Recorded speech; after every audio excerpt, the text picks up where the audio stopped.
Shalom, this is Shira Sherbow, and welcome to our weekly meeting. This is coming to you from Tour for the Nations and Spot Israel. Welcome, welcome, welcome. Thank you for all your prayers going for my husband. He's doing much better. Baruch Hashem. So tonight, I owe you my life. Do you know that it takes 3 to make a baby? It takes a father, a mother, and God. Of course, our father and mother, they create the physical, and then God breathes a soul into each of us. And you've probably heard about, Frankenstein or man trying to create a human being without a soul. You get the bionic man. Doesn't work. Now, I don't know if you ever heard, I recently heard the story of Oprah Winfrey, how she came to be. And she said that both of her parents were teenagers.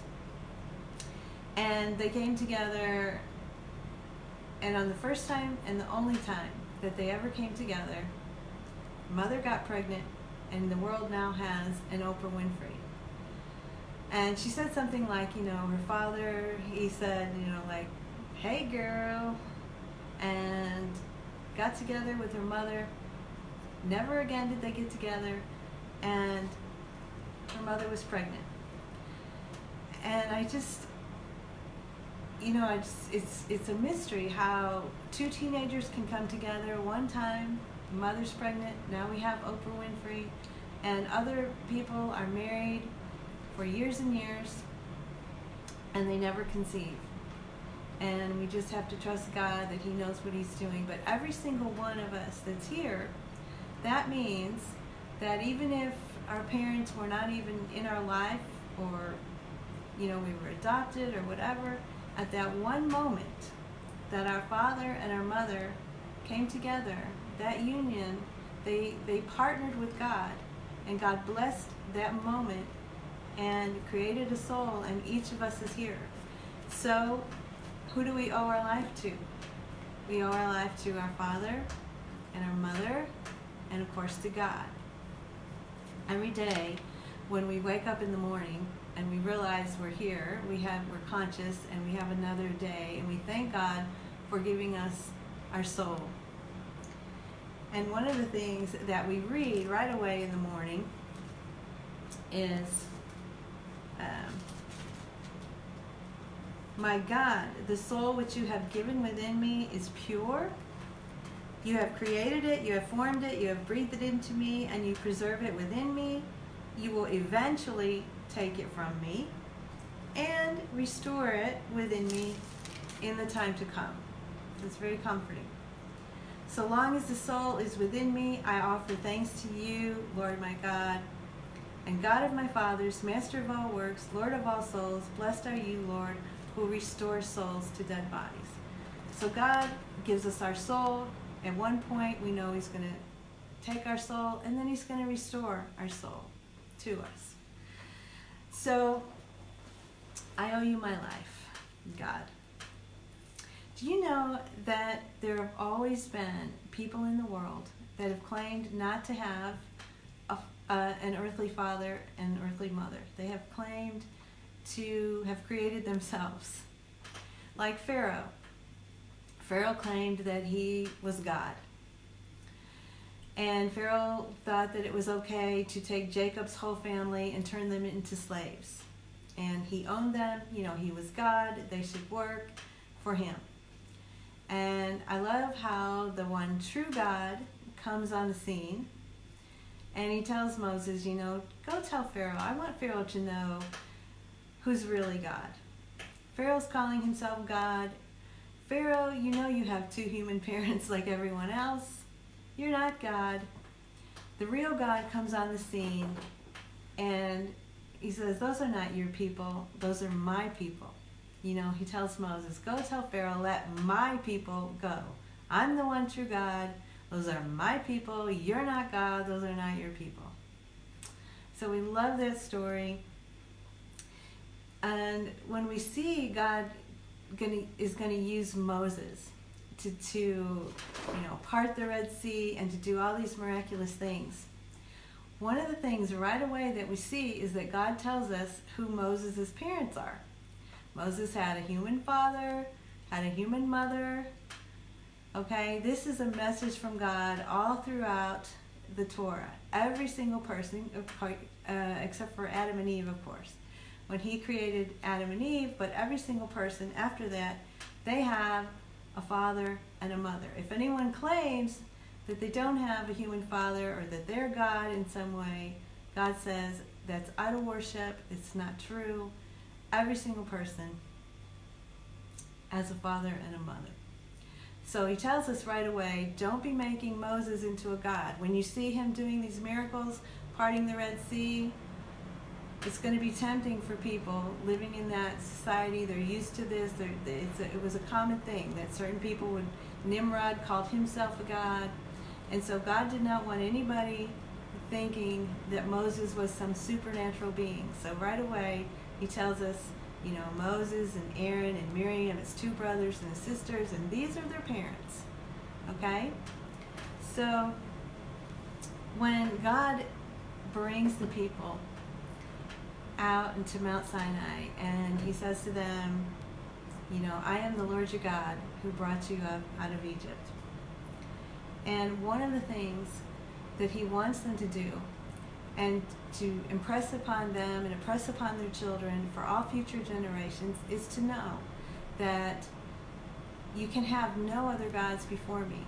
And so if people come into the world and they claim that they don't have two human parents or that they created themselves, that this is an abomination, this is something that you cannot accept, and you cannot teach this to your children.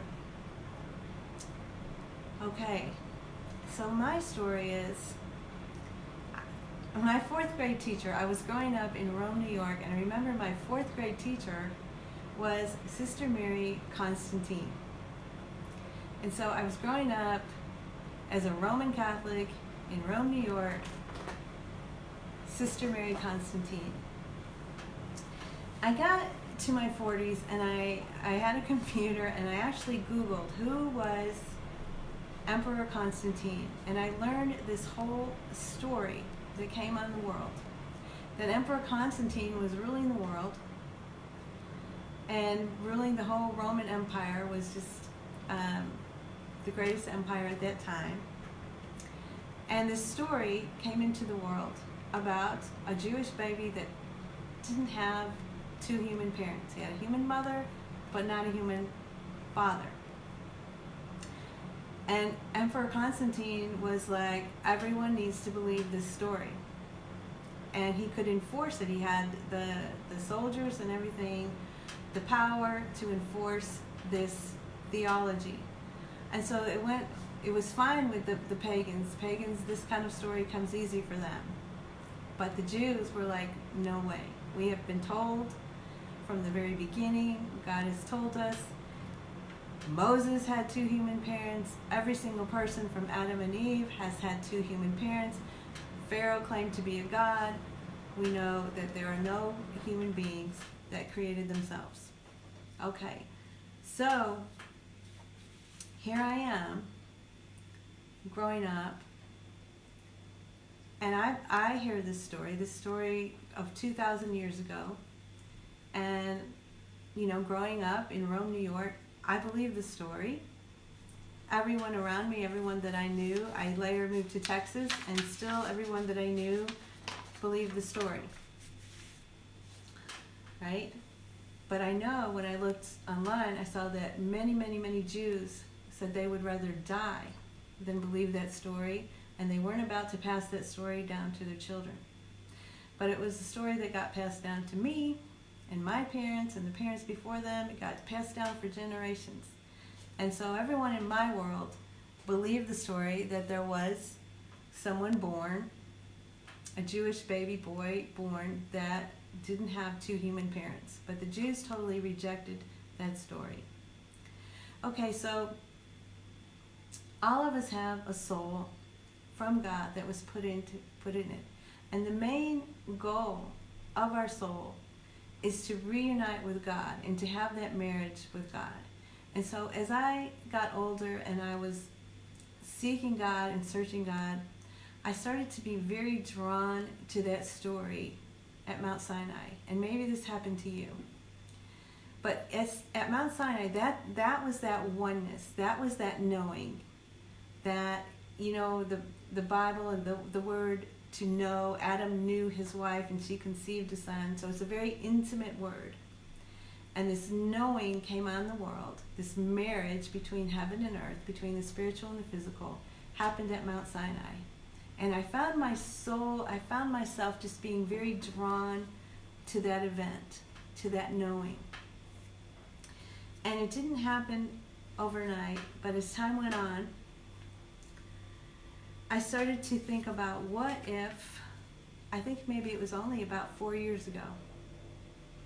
Because when you're raised with this idea that you have to believe this story is everything, and you cannot have a relationship with God, you have to believe. You have to believe this story is true, or your soul is lost.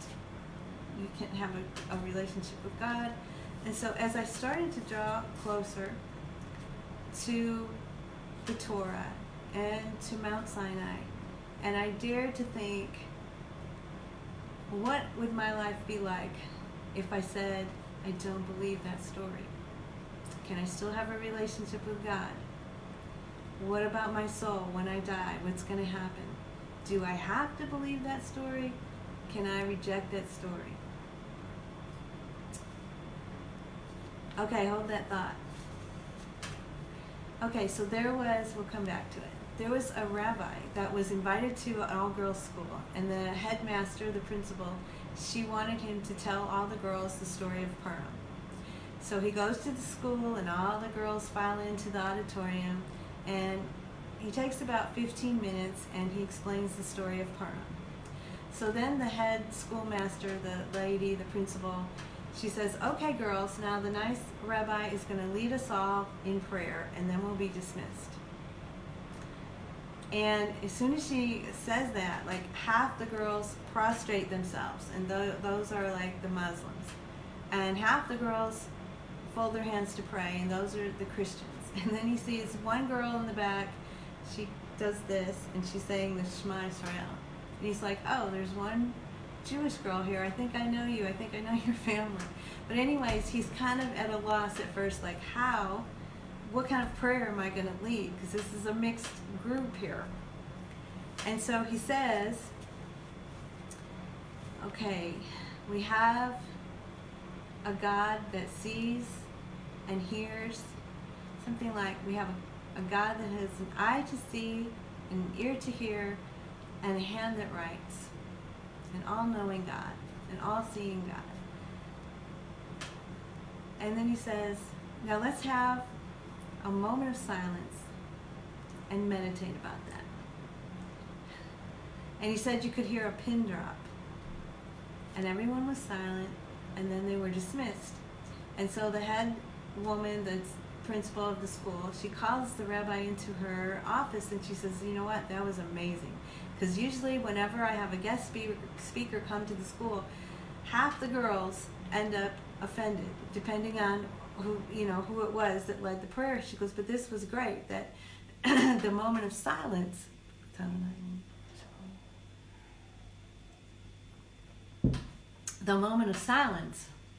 was great. And so they struck up a conversation, and they started to talk about the 7 universal laws for mankind, this idea of Jews and non-Jews working together to make the world, create a stable, healthy, vibrant society. And he's telling her the 7 universal laws for mankind. There's prohibition against idol worship, prohibition against blasphemy, prohibition against murder, against adultery, against theft, kindness to animals, not eat the limb of a live animal, and set up courts of justice. And so she's listening to the 7 universal laws, and she says, I could go for that. And so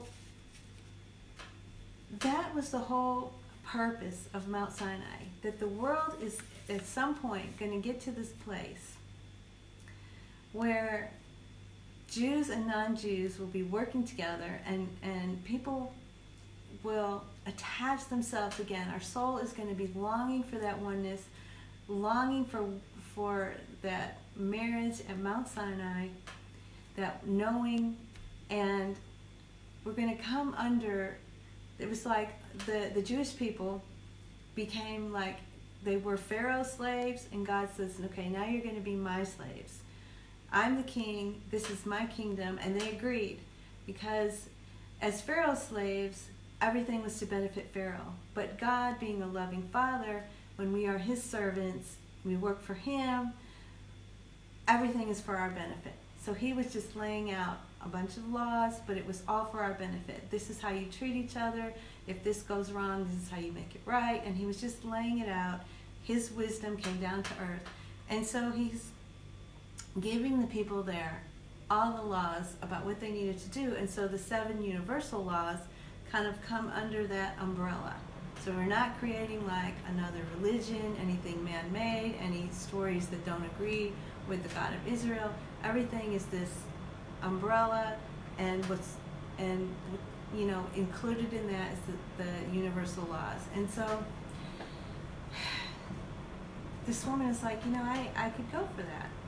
And so that's basically the conclusion that I came to, that this no longer was a story that I believed, that I wanted to teach my children or my grandchildren, and I wish I had known it a lot sooner. But in the place in the world and the time in the world that I grew up, it was just all around me, and it was only as I became adult that I began to question.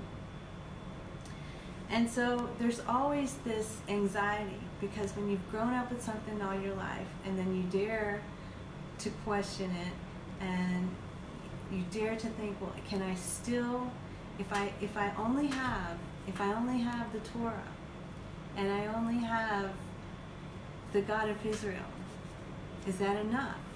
I mean, am I so the same God that put this soul within me, and the same God that said, don't believe in idol worship, don't believe anyone who says they don't have 2 human parents, okay? This is the same God. So why, this is the God who put the soul within me, what do I have to fear? This is the one that I'm hooking up to. I'm hooking up to right back to Mount Sinai, to this God. And so I owe him my life.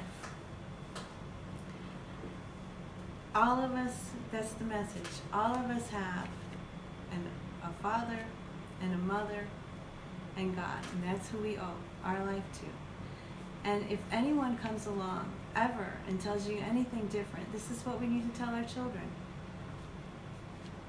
The God of Israel said, don't believe it. Pharaoh claimed that he made himself. Pharaoh claimed that he was a God. People have come all through history and claimed that they didn't have 2 human parents. And this is idol worship. This is blasphemy against God. This is not the truth. And so when we can dare to think for ourselves and dare to say, what would my life be like without that story? What if all I had was the Torah? What if I connect back to that conversation that was started at Mount Sinai? Okay? And so I know that you all are coming out, and one day in the end, that's all there's going to be in the world, is the Jews and the righteous Gentiles who are keeping the 7 universal laws. That's where it's all leading to. All of these man-made up stories they're not going to be here anymore. Right now, everyone, there's enough things that are hidden in the world. People need to have free choice. But that knowing that came on the world, like at Mount Sinai, when it was obvious who God was, one day, every single creature that walks the earth will recognize and know the one true God. Some will recognize sooner than others, but this is where it's leading. There will be the Jews and the righteous Gentiles keeping the 7 universal laws, and that's it. So there's nothing to worry about. You're in good hands. You have the one true God. He gave you your soul. He'll take your soul and he'll return your soul to you. All right. That's all for now. Shalom, and see you next time.